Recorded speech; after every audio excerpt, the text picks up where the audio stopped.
Kalian mungkin pernah mendengar tentang misi pencarian El Dorado, kota penuh emas yang hingga kini masih dicari para pemburu harta.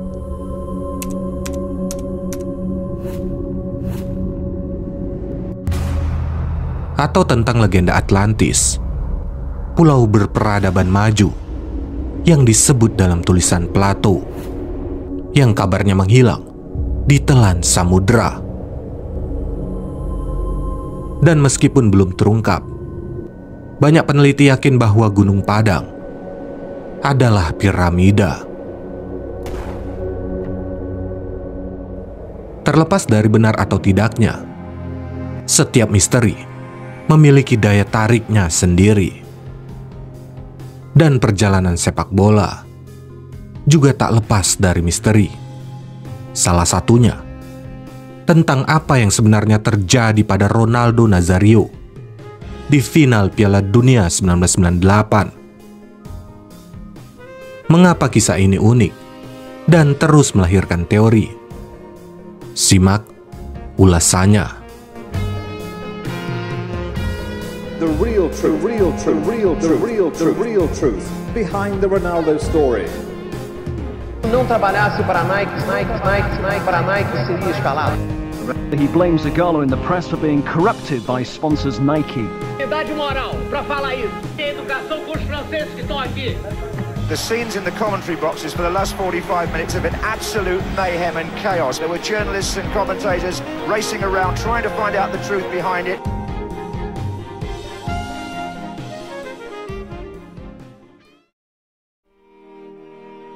Pertandingan final yang diadakan di Stadion Stade de France ini menghadirkan Perancis, sang tuan rumah, yang tampil luar biasa seiring berjalannya turnamen.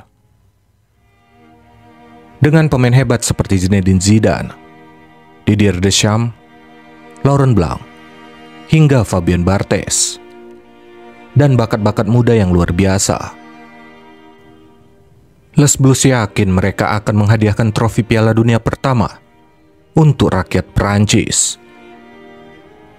Apalagi di sepanjang sejarah Piala Dunia, hanya satu tuan rumah yang mencapai final, yang gagal menjadi juara. Mereka adalah Brazil di tahun 1950. Sejak Piala Dunia pertama diadakan, ada 6 tuan rumah yang berhasil mencapai final, dan 5 diantaranya berhasil memenangkan turnamen. Prancis tentu ingin mewujudkan hal serupa. Tapi lawan mereka, tim Brazil yang merupakan juara bertahan, juga berambisi menuliskan sejarah. Mereka ingin mengikuti jejak Pele dan Garinca yang merebut gelar di tahun 1958 dan memenangkannya lagi di turnamen berikutnya, tepatnya tahun 1962. Semua orang menunggu, apakah akan ada juara baru, atau Brazil lah yang berhasil membawa pulang trofi kelima mereka.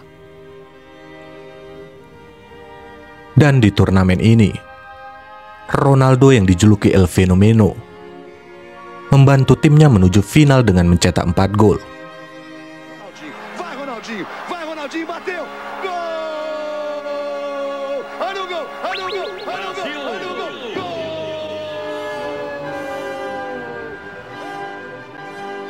Dia datang ke Prancis sebagai penyerang terbaik di dunia setelah menghabiskan musim debutnya bersama Inter Milan, di mana dia secara luar biasa membuahkan 34 gol. Namun, 72 menit sebelum kick-off, semua orang terkejut karena tak ada nama Ronaldo Nazario di dalam daftar starting line-up Mario Zagallo. Ronaldo wasn't playing. We'll see that there's a cross there against Ronaldo's name, which indicates that he's one of the substitutes. Ronaldo dicadangkan dan digantikan striker Fiorentina, Edmundo the Animal. Rumor beredar, ada yang mengatakan El Fenomeno mengalami cedera pergelangan kaki. Sebagian yang lain menyebut dia sakit perut. Para pemain Brazil juga tak muncul untuk melakukan pemanasan sebelum pertandingan. Desas-desus bertambah. Jangan-jangan para pemain di tim itu sedang berselisih. Pele, yang saat itu berada di stadion, bahkan tak tahu apa yang sebenarnya sedang terjadi pada tim Samba. Kebingungan semakin bertambah karena 30 menit kemudian, daftar pemain diperbaharui, dan nama Ronaldo menjadi pemain inti. Sedangkan Edmundo diturunkan ke bangku cadangan. Well played. There's been a big mistake in the team sheets. There was a cross against his name. It's some kind of mistake. Now, whether he would actually be allowed to play with the team sheet formally having been handed in and signed.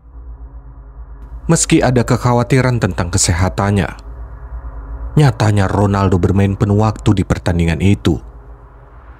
Dan tentu saja, penampilannya sangat mengecewakan. Dia tampak tak ada apa-apanya dibanding Zinedine Zidane yang berusia 26 tahun dan mencetak 2 gol di pertandingan itu.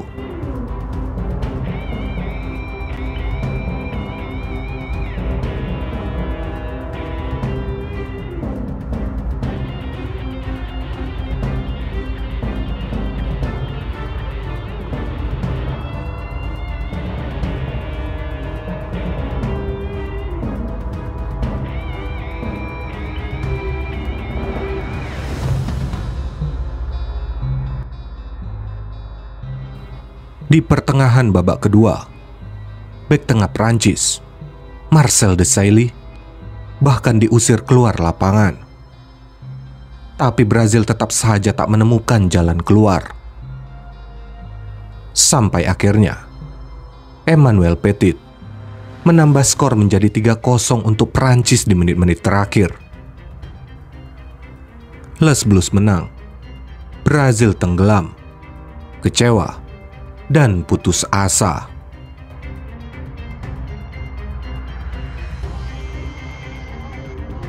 Skuad Seleção ini datang ke Prancis sebagai juara bertahan.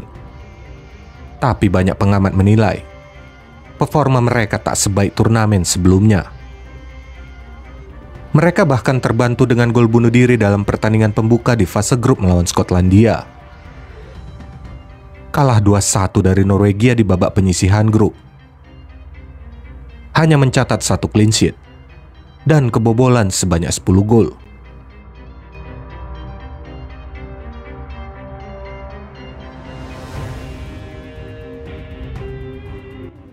Penampilan Ronaldo juga banyak dikritik. Kritik keras terutama datang dari Pele, yang menyebutnya sebagai pemain terburuk saat mereka melawan Skotlandia. Menurutnya El Fenomeno sama sekali tak terlihat bermain di sepanjang turnamen. Meski tampil sensasional dan mencetak beberapa gol penting, menurut statistik, frekuensi Ronaldo kehilangan bola juga mengkhawatirkan. Hampir 1 dalam setiap 3 sentuhan. Jauh lebih banyak ketimbang pemain Brazil lainnya. Dan melihat bagaimana penampilannya di final itu, semua orang percaya dia sedang tak baik-baik saja dan seharusnya tidak bermain sama sekali. Di tahun 2022, dalam kolom The Athletic, Stuart James menganalisis kembali pertandingan final itu dan menyimpulkan, selama pertandingan, Ronaldo yang sangat tampak tidak stabil, hanya melakukan 20 sentuhan terhadap bola. Bahkan Edmundo, yang bermain 17 menit sebagai pemain pengganti, memiliki sentuhan lebih banyak ketimbang Ronaldo.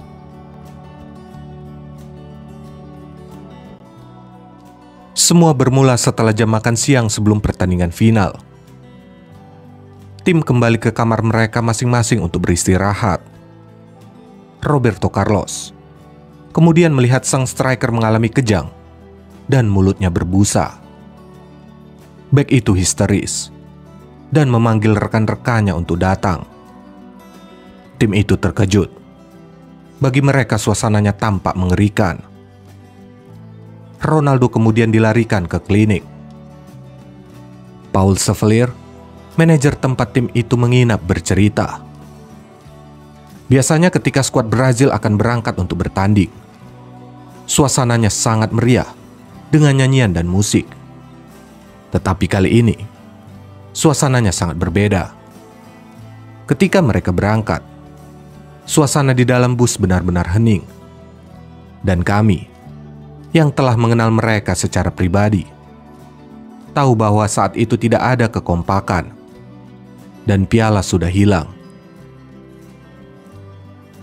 Hanya tersisa beberapa jam sebelum pertandingan, Zagallo memutuskan untuk tak memainkan Ronaldo sebagai pemain inti. Zagallo mengingatkan para pemainnya tentang tahun 1962, saat Brazil berhasil memenangkan Piala Dunia tanpa Pele yang cedera. Tapi tak lama, Dr. Lidio Toledo menyatakan bahwa Ronaldo fit untuk bermain. Hasil tes tidak menunjukkan apapun. Dia sudah menjalani tes dari ahli saraf, ahli jantung, dan menjalani elektrogram lengkap. Banyak sekali tes, tetapi tidak ada yang menunjukkan hasil apapun. Ronaldo ingin bermain, tetapi kami menyuruhnya untuk bertahan, sementara kami membahas situasi tersebut. Dia memohon kepada kami dengan berkata, "Lidio, aku baik-baik saja. Brazil membutuhkanku dan aku harus bermain dalam pertandingan ini. Ini penting bagiku. Ini penting bagi semua orang. Aku harus bermain." Di kemudian hari, Ronaldo menceritakan momen itu pada 442. "Aku memutuskan untuk beristirahat setelah makan siang. Dan hal terakhir yang kuingat adalah tidur. Setelah itu aku mengalami kejang. Aku dikelilingi para pemain. Dan mendiang Dr. Lidio Toledo ada di sana. Mereka tak mau memberitahuku apa yang terjadi. Aku kemudian bertanya, apakah mereka bisa pergi ke tempat lain? Karena aku ingin tidur. Kemudian Leonardo memintaku berjalan-jalan di taman hotel dan menjelaskan seluruh situasinya. Aku diberitahu bahwa aku tak akan bermain di final Piala Dunia. Ronaldo mengaku bahwa dia menolak keputusan Zagallo dan mengatakan dengan tegas kepada manajer itu bahwa dia harus bermain. Semua pemeriksaan medis penting tidak menunjukkan sesuatu yang abnormal, seperti tidak terjadi apa-apa.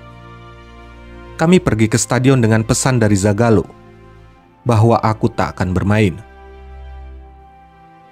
Tapi aku memegang hasil tes di tanganku, dan Dr. Toledo memberi lampu hijau.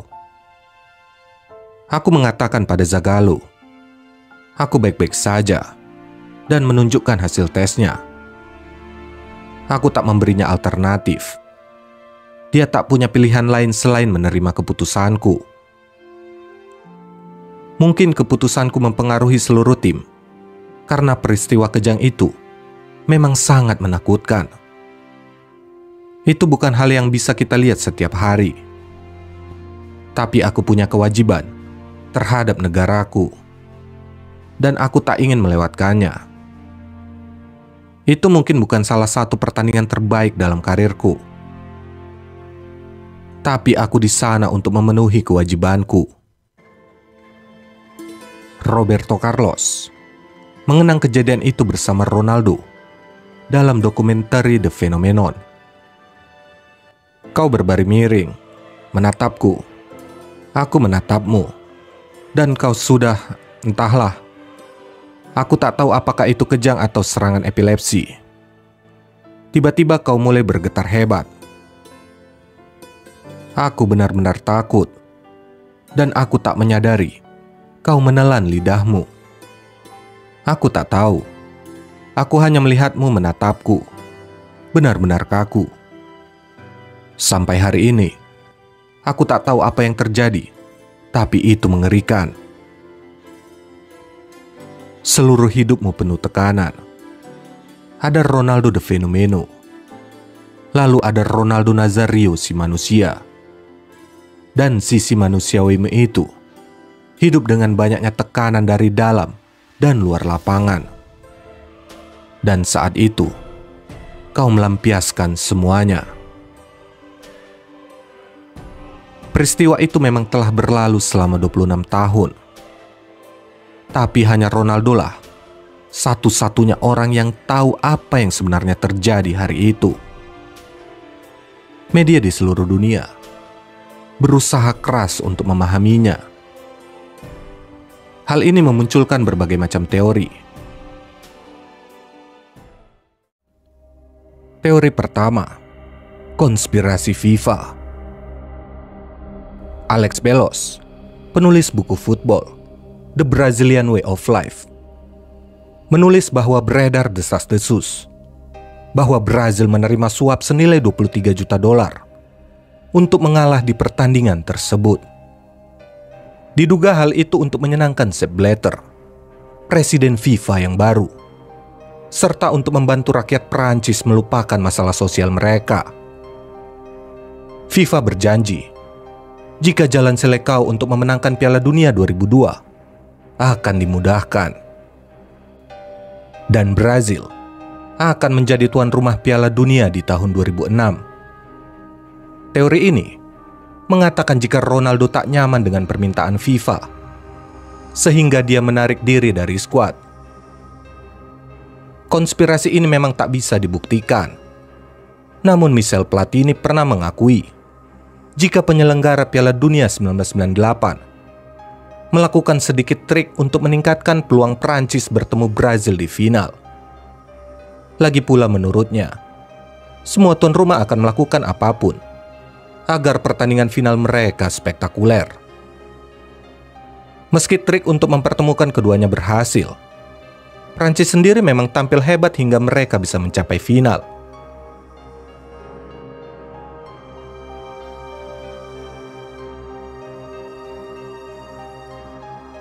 Teori kedua, Ronaldo merahasiakan suatu penyakit. Tak pernah ada catatan atau berita di media jika Ronaldo Nazario pernah mengalami kejang, seperti yang dialaminya hari itu. Gagasan bahwa dia mengalami tekanan mental juga sepertinya sedikit aneh, karena meski masih begitu muda, dia sudah bermain di final Piala Winner 1997 saat Barcelona melawan PSG. Di final Piala UEFA tahun 1998 saat Inter melawan Lazio. Dan untuk Brazil, dia bermain di final Copa America melawan Bolivia dan final Piala Konfederasi melawan Australia, di mana dalam semua pertandingan final ini dia mencetak gol. Beberapa wartawan yang saat itu berada di hotel menyebut jika direktur hotel, Paul Chevalier, mendengar teriakan, "Dia meninggal, dia meninggal." Sepertinya keadaan darurat medis memang terjadi waktu itu. Jadi, ada kemungkinan jika Ronaldo menyembunyikan kondisi medisnya yang sesungguhnya, dan tim medis tak menyadari situasinya. Mereka malah meresepkan obat bius pereda nyeri, Silocaine, karena cedera lututnya, yang tentu memperburuk keadaan. Surat kabar Brazil, Lance, menyatakan bahwa Ronaldo telah diberi 8 suntikan Silocaine selama turnamen. Sementara atlet manapun tidak boleh menerima lebih dari 5 suntikan tersebut sepanjang karir mereka. Tapi hal ini dibantah oleh staf medis yang menanganinya.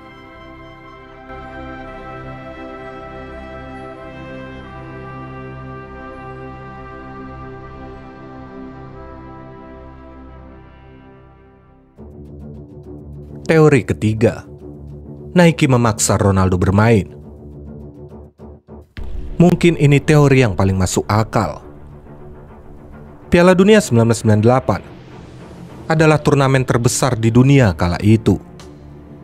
Nike dan Adidas menghabiskan banyak uang untuk bersaing dalam pemasaran. Dan Nike telah bekerja sama dengan Brazil selama bertahun-tahun. Sebelum turnamen, mereka bahkan merilis sebuah iklan dengan tim Samba itu.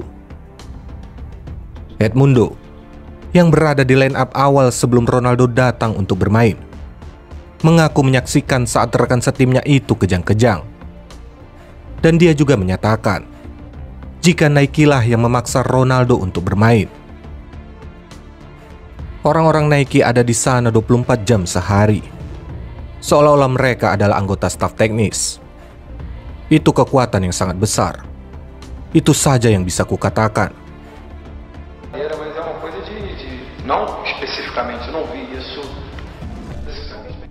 Nike kemudian dikecam. Di tanggal 13 Juli, sehari setelah final Piala Dunia, perusahaan itu merilis pernyataan. Sehubungan dengan rumor yang beredar tentang dugaan tekanan yang diberikan Nike kepada tim nasional sepak bola Brazil agar Ronaldo bermain, Nike menekankan bahwa laporan terkait keterlibatan tersebut sepenuhnya salah.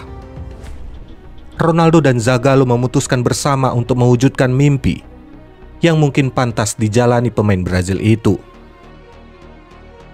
Dalam semua ini, Nike sama sekali tak ikut campur. Lagi pula mengapa harus ikut campur? Pernyataan retoris itu terdengar aneh. Penyelidikan kemudian dilakukan, dan diketahui jika kesepakatan Nike dengan tim nasional Brazil yang ditandatangani pada tahun 1996 bernilai sangat fantastis. $160 juta selama periode 10 tahun. Dan terungkap juga jika kontrak tersebut memiliki beberapa klausul aneh, terutama untuk memainkan pertandingan persahabatan dengan sedikitnya 8 pemain inti.